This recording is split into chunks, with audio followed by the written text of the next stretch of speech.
Happy today, guys. Welcome back to our vlogs. Yes?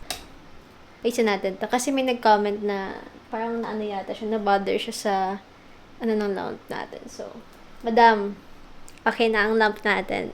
I have a confession to make kasi I haven't been able to squeeze in a lot of reading. I am definitely behind sa reading ko. As you can see, I'm still not done with these books. We're gonna be reading all day. So, samahan nyo ako na magbasa and to catch up with my books kasi it's gonna be a few days na lang until the end of March. And I want to keep track or keep up with my reading. I'm actually really excited because I've been doing a lot of gadget related stuff. Nagbababad ako sa gadget this past few days because of our daily uploads na. And, uy, congrats sa atin kasi parang 4 days straight yata ako nakapag-upload ng everyday. So, congrats. And thank you so much sa nag-comment na, good job on keeping up with the posting. As in, sabi ko, yung heart ko kasi napansin niya na nag-upload ako sunod-sunod. I've been keeping up with my upload. So, thank you sa pag-notice. Sobrang sweet mo. Kasi I haven't been able to receive that specific na word or phrase, I guess, this past few days. Ayun lang kinangailangan kong encouragement to keep going today. Grabe, pagkagising ko sobrang init. First time ko kasing ma-experience yung summer. Medyo pa summer na dito sa apartment. Kasi I moved in, pa bare months na eh. So, medyo, alam mo yun, yung ihip ng hangin, medyo hindi naman siya ganun kainit. I figured na yung read natin, since yung mga iba naman pinili ko, it's very summery. Pero ngayon, ang pinaka gusto kong basahin is yung The Housekeeper and the Professor by Yoko Ogawa. Bigla may picture dito, yung photo booth ko. Hindi ko alam kung saan ko siya ilalagay. Pero sobrang cute niya kasi yung bathroom themed na photo booth. Before we start, let me know kung ano yung current reads niya sa comments down below. Ilang percent na yung progress niyo or ilang chapters na lang or anong page na kayo. Para mag-update tayo ng mga book updates. I'm gonna sit here kasi dito yung electric fan. Ang init kasi. Wait, kukunin ko lang yung pencil ko. Uy, be, ang funny. Nakita ko sa lapag yung yung silicone ko. Natanggal pala. By the way, me and Jane have the same bookmark. Sinadya sa akin yung unparallels kami ng bookmark. Pero syempre sa kanya letter J. So, that was really nice. I bought this many years ago. So, fully book lang to. So, yung mga nagtatanong sa akin kung saan ko binili tong bookmark na to. So, fully book lang to, guys. As in, hanggang ngayon, nakikita ko pa din siya sa mga bookmark section ng fully book. As in, siya? Ang tawag dito? Hindi siya crochet. Nakalimutan ko na talaga. Yeah! I'm so excited to get back into reading! I've been waiting for this moment.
Okay, I'm on the last chapter na neto. And the last few pages. And naiyak ako, nasasad ako kasi. I'm gonna wait for the ending bago ko mag-react, okay?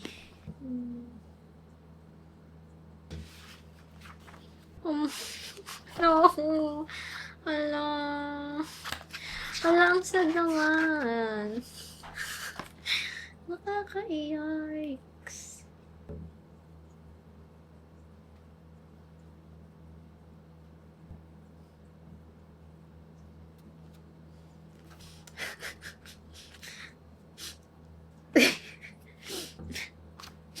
Tapos na. Nakakainis. Okay, I will be discussing the first book of the day, which is yung The Housekeeper and the Professor by Yoko Ogawa. So, this is about a housekeeper and a professor, joke lang. A housekeeper who gets hired by the agency to take care of a man. I think mga 50s niya yata siya, or basta matanda na siya ng a little bit, or 60s, ganyan. One of the hardest part of the job, I guess, is yung professor na yon, yung client na yon, he has short-term memory loss. So, his memory only lasts 80 minutes.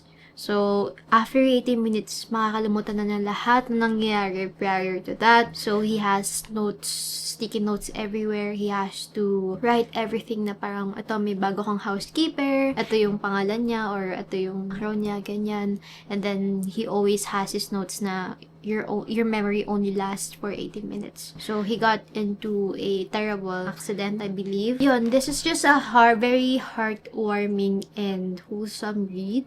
One of the things na very interesting sa akin na sa libro na to is how the mathematics or the numbers play a part of the story. It's one of the main concepts of the story kasi yung professor is a mathematics professor or a mathematician. So, gumagawa siya ng mga theories, sumusali siya sa mga math contests, like parang mga thesis, ganyan, and he does pretty well. And then, it's very sad, I guess, for me kasi one of the things na I really cherish is memories. That's why I'm very sentimental and very like ma-picture, ma-video kasi nga I'm very, I just want to relive those memories over and over again, and I want to revisit old times, revisit, nostalgia.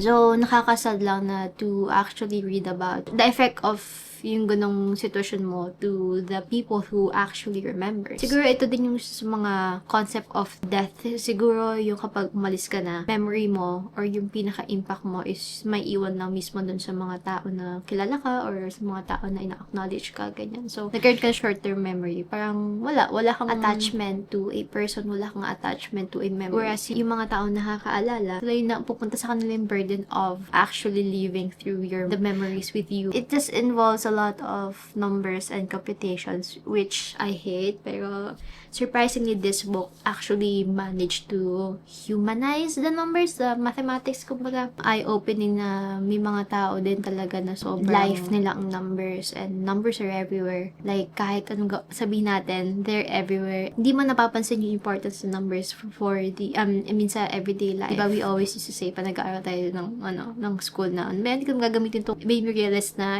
there's more than that. Kahit yung number 0, it was talk about how important it is, and kung sino yung nag-invento sa kanya, and how it was significant during that time. And yeah, overall, this is just a slice of life. I graded this 4 stars. I don't want to rate books that much kasi parang feel ko na lilimit sila. Pero just to give you, I guess, the general review ko, I gave this 4 stars. It's a very charming read. Compare sa mga normal na minamarket na mga Japanese books na for beginners. I guess this is more on the medium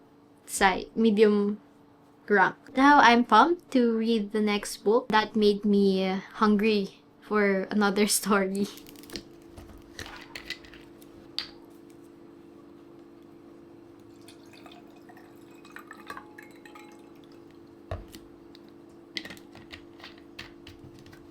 Iced tea break. Kung nanood kayo ng KKV snacks ko, you will remember this specific na iced tea. Also, yung The Housekeeper and the Professor. Very easy read. You guys can read it. Kasi, nag-start ata ako mga 40 pages. Tapos, natapos ko na hanggang 180 ng 1 hour lang yata. So, very easy read lang siya. Pero I admit na yung mga calculation part, it kinda like, kung wala akong maintindihan, alam mo yung pag nagbabasa ka ng mga math equations, bigla na lang ganun yung nag-translate sa utak mo. So, hindi ko masyado na intindihan yung mga mathematical equations nila. But, it's so fun to read. Ang next naman natin, ang walang katapusang Nana by Emile Zola. I'm almost finished dito. Like, para sabihin natin, mga 70 or 60% na ako. So, I just want to go pa further. It's kind of getting good in terms of yung gustong iparating ni Emile Zola, which is yung how wealth, fame destroys you. And especially yung isa sa mga interesting parts dito is yung mga men na lahat sila gustong ma-attain or makuha si Nana. But surprisingly, wala na kahit isa sa kanila so far na kilala talaga si Nana. That's one of the interesting things about this book. Sina ba ako dito? Wala kasi yung bookmark ko dito eh. I'm gonna start this. Nors na ba? 4:45 na.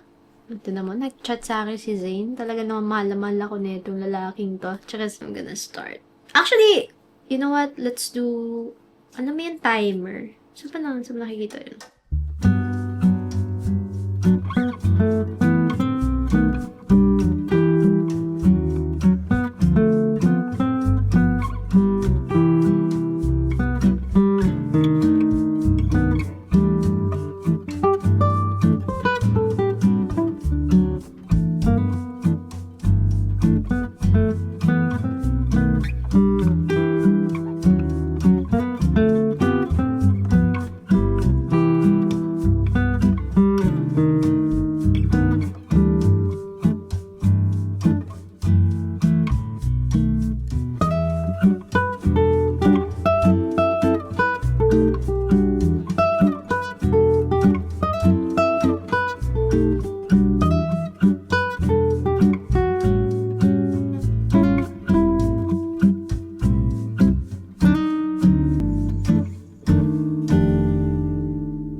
Okay, we're officially done with a chapter. So, chapter 9 na ako. And page 282. So, what the F? Like, nag-cheat na lang yung husband. Ay, sorry, spoiler. Pero, well, inevitable naman kasi I predicted that naman. Like, it's obvious na hindi magiging loyal yung asawa niya. But, please, Nana, come back, the young and beautiful you kasi you're too bad bitch to stay in a abusive and toxic relationship. And please, come back kasi you're beautiful. Daming lalaki nagkakandara pa kay Nana and they will throw everything at her just to be with her, ganyan. So, sana mag-realize niyo ulit ng gaano siya kaganda and gaano siya ka, you know, that girl. I'm gonna take a break for a bit because I'm just gonna film.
Oops.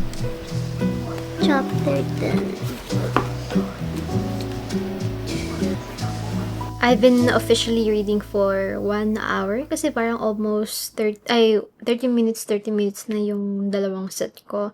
I just pause every chapter every 30 minutes kasi I had to do some uploads and edits. But kukwento ko lang sa inyo agad yung naisip ko, which one of the key parts dito is, or yung parang napansin ko is, si Nana itself, yung character ni Nana, she's not perfect. She's not yung bida na, alam mo yun, yung ginagawa lang sa kanya lahat ng masasama. Kasi, technically, totoo naman, there's a lot of men who is trying to get her to own her. Pero they don't really take no for an answer. Kasi may isa talaga siya na specific na etong current kong nabasa. Na sobrang, yung guy, sobrang sinathrow niya yung sarili niya kay Nana. Sabi ng lalaki na, take back mo ko ganito ganyan. Tapos parang sabi ni Nana, dear, hindi na kita, ayoko na sa'yo, hindi na kita take back ever. Sabi ng lalaki, why not? Alam mo yun, yung hindi nila magets na, no is a no, no is an answer. So natutuwa ako sa kanya kasi Emile Zola shares you how men was before. Hindi niya sinusugarcoat and hindi niya justify or ina-explain din yung mga characters dito. They just are. Ganun sila talaga eh. Tapos, si Nana, which was very sad kasi I was rooting for her this first few parts of the book kasi as a woman na, alam mo yung feel niya na wala siyang choice o hindi niya hawak yung sarili niyang body, hindi niya hawak yung sarili niyang buhay kasi a lot of men feel entitled to her kasi hindi siya respectable woman na may sariling wealth, ganyan. So, they feel they're offering their riches, their wealth, their mansions kasi feel nila makukuha nila si Nana sa ganung part. And it's just sad na itong latest chapter na yun, ganyan. She took a part sa play na from a girl and she kind of did it in a power tripping way kasi hindi naman nilandi pero minanipulate niya yung isang guy na alam niyang kayang gawin is kunin yung part na gusto niya. Ano na siya doon? Medyo ligwak na siya sa part na yun. I can't read Nana. I really can't read her character kahit anong gawin ko. Parang she is very unpredictable sa akin. She's very messy, chaotic. She is a multi-dimensional, I guess, na character. You'll never really know kung ano yung makukuha mo sa chapter sa kanyang ugali. So far, yun pala naman yung thoughts ko at mga latest chapters.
It's almost 9 p.m. I mean 10 p.m. And we're finally on the last chapter ng librong nabasa ko. So, I'm on page 454. Before I go into the last chapter, I just want to say my reaction kasi gabi. Sobrang gabi na yung mga nangyayari. I did not expect this book to be as heavy topic na about sa pleasures, greediness. Curious ako, ano kaya ang itsura nito ni Nana sa real life kung meron talagang itong tao? Kasi grabe, sobrang dami niyang lalaki na napaikot sa kamay niya to the point of talagang wala na silang mabigay. Nabigay na nila lahat. And there was an instance where napag-away pa niya yung dalawang magkapatid. Kasi yung isang una niyang na enchant, I guess, a little boy, si Georges. So, ang tagal nang in love sa kanya ng batang yon. So, yung magulang nun, yung nanay no, syempre na inis na kasi nga lagi siya tumatakas and alam niya ang Nana is up to no good. So, as a mother, syempre concerned siya. And she sends his older brother Philip to fetch Georges. Tapos wala, nasidus lang din ni Nana. For some reason, na-charm niya si Philip kasi after nung ipipick up niya sana si Georges, he was always in Nana's estate na. And he is a military guy yata. Hindi ko alam kung general or commander or something like that. Basta military man siya. Tapos, after a while, like, sobrang na-in-love, hindi man na-in-love, pero like, sobrang na poison na nga din ni Nana siya. Lagi na siya nagsisend ng mga money. Lahat kasi nang involved kay Nana, guys. Lahat sila may purpose, which is magbigay ng pera kay Nana. So, she just wants money, or expensive stuff, expensive things. She's very greedy. I-justify niya yun dito sa last chapter na di ko naman sinabi na gawin nila to. Parang sinabi ko lang naman na parang gusto ko ng ganito. Tapos sila naman yung willing magbigay. So, hindi naman niya pirukan ng baril, tapos sa kanyang pinagawa yun. So, yes, it takes two to tango. But she also knows what she's doing kasi she's driving men crazy. As in, nakakatawa kasi she doesn't give a fuck. It's a give and take or transactional relationship. So, hindi niya kasalanan kung nabaliw yung mga lalaki or whatever. Parang sobrang obsessed with her. Parang hindi na nila matantanan siya, ganyan. So, sabi nga niya din na men do it all the time. Pero bakit sa kanya sinisisi lahat, diba? Like, men cheats on their wife. But when she cheats on them, mali na. I mean, hindi na pwede. Like, sobrang nababaliw na sila. Just very sad na, very corrupted na yung mind niya. There came a point na kahit yun na lang nakikita niya sa streets, niyaya niya, ganyan. I guess yung si Nana mismo, nakita ko siya as a character that embodies a slave to her pleasures. The more men desire her, the more their lives are ruined. So, it's a very good concept. Ang ganda lang kasi hindi din black and white yung mga characters dito. It's very grayish. Talaga bang walang kasalanan si Nana or kasalanan ba niya talaga kasi she knows what she was doing. She was manipulating men. And ang daming mga lines dito na sobrang, yes, bad bitch. Kasi, ano yun? May isa akong favorite eh. A ruined man fell from her hands like a ripe fruit to lie rotting on the ground. Yes. So, everything nang tinatouch niya, mapa men, mapa babae, mapa gamit, mapa pera, it all gets ruined. So, she just devours everything like a fire. Continuing the last chapter, I'm very excited kung ano mangyayari kay Nana and kung magkakaroon ba siya ng downfall or is she gonna get her karma or anong mangyayari sa kanya.